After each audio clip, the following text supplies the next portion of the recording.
Let's talk gambling and boxing. First and foremost, my channel isn't a gambling channel. It's a boxing analysis and discussion channel. I'm not trying to be the new Dwyer. I'm not going to try and become a tipping service. That's not what it's about for me. For me, I'm a fan of the sport. As a younger man, I gambled too much. There's been times in my life where it's become too much of a regular habit. And as a result, we're kind of at the point now where I place a bet very, very irregularly. There's been highs and lows in terms of my boxing gambling career. I've mentioned Dwyer once, I'll mention him again here. The biggest high was when I bet on Tony Thompson in the first David Price fight.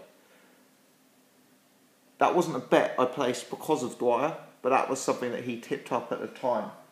So I placed it using a gambling exchange in the UK, and I think I got about 18, 19 to 1.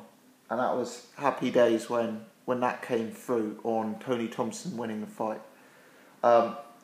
Essentially, I think the way to make money gambling on boxing is probably not when you have two very established fighters. I wouldn't be gambling on Mayweather Pacquiao. I wouldn't be gambling on Khan versus Brook. That's not where I see the real value in boxing. I think at the elite level, there's so much interest and so much knowledge on a fight that it is hard to get real value from the odds. Where I see the value is a fighter on the way up versus a more experienced fighter. Typically, that would be, and this is the reason I started with David Price versus Tony Thompson. Typically, I would look to bet against a fighter with immense punching power. Now, the reason is because people who know less about boxing, in my opinion, overvalue punching power. They see guys like David Price and Anthony Joshua knocking people out stone cold. They see David Price, the way he was running through opposition was almost frightening at the time. And then the casual fan sees a guy like Tony Thompson and gives him no chance. And I think the bookmakers are guilty of that too, to an extent. Now, public perception is very important in the UK gambling scene, because where a lot of people do their gambling is via exchanges, where you can kind of bet against people either way. Essentially, it gives you the opportunity to be a bookmaker yourself. So I think that's where you get real value, when you have an up-and-coming fighter with real substantial punching power going up against a veteran with more solid experience, and the public rush to back the prospect of the moment, the Olympian, the guy with the crazy KO percentage, and they neglect the obvious. For me, Tony Thompson was a tricky southpaw.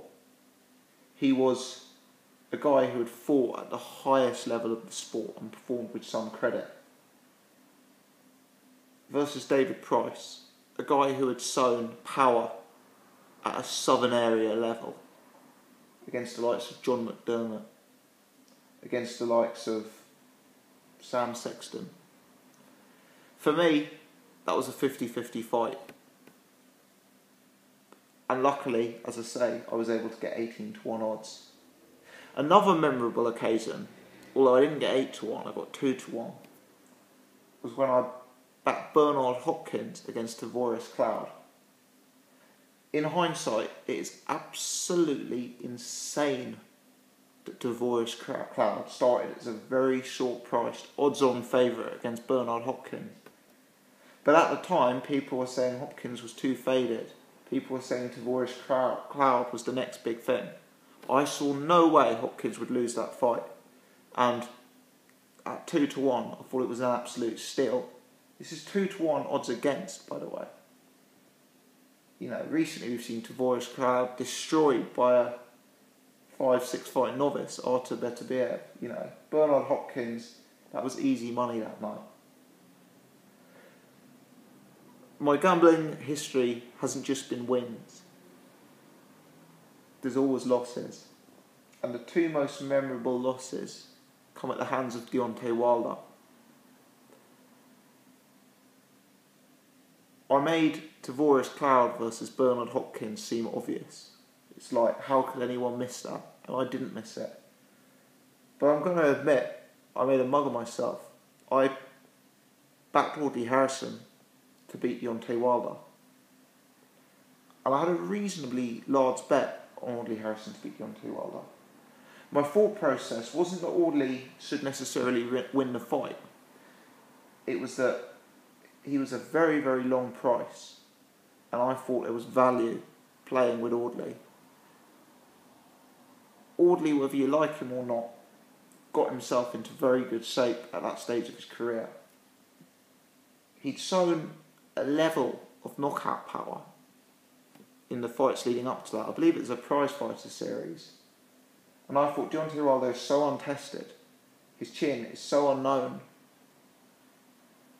Audley's a southpaw. Audley's got a lot of experience.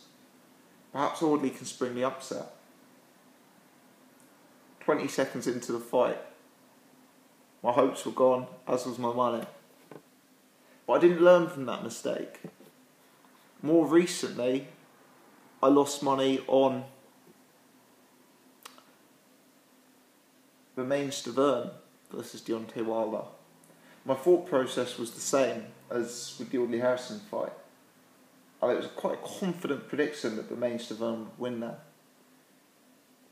But yeah, again, I was proved wrong. So there's two examples of wins, two examples of losses, both of which were very memorable.